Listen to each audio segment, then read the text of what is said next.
Took my family out for dinner last night, so the time comes around to do the tip. And, you know, it has the machine now with the automatic. You do the 10, you do the 18, but, you know, maybe you want to do a little bit more. Yeah, well, there is a new challenge out there, the hashtag Tip the Bill challenge. And people are asking you to essentially tip whatever your bill is. So if your bill was $50, you tip $50. And it's a way to, you know, pass along good feelings and, you know, just be an act of kindness for your server it'll make their day. But it got us having a sort of a broader conversation, especially in the province of Ontario, about whether or not tipping is even should be a thing anymore. You know, we went through a very big debate in this province about increasing the minimum wage, and those in favor of increasing it kept calling it, we need a living wage for people. We need a living wage. And the argument that I was always told as to why you need to tip in the first place is because servers don't make enough money and you help them fill that void. Sure. Well, put those two things together, and logically, if you believe those two things, then you shouldn't have to tip anymore. I solidly disagree with this one, and here's why. So the standard minimum wage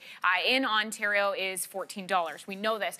Liquor servers don't actually make $14, so they make a different amount. It's $12.20 per hour, and that is the standard for them. A wee bit less because it's allowing in for the tipping and gratuity. Now, if you times that by 40 hours a week, times it by 52 weeks a year, that's just over $25,000 in a year. That is not a lot of money. The poverty line is indicated slightly below that, but if you are a single parent who's making your sole income from serving, you are actually below the poverty line because it's defined as something different for a single person versus a single parent. And we know for sure there are people out there who rely solely on the income that they receive from serving.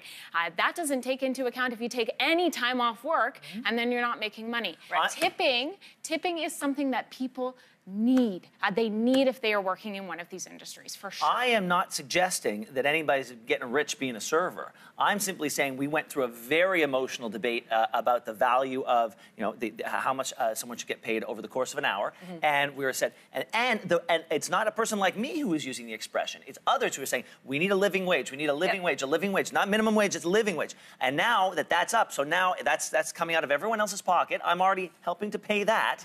And so, and by the way, I'm not saying I fully endorse this idea. I'm just throwing it out there as an idea.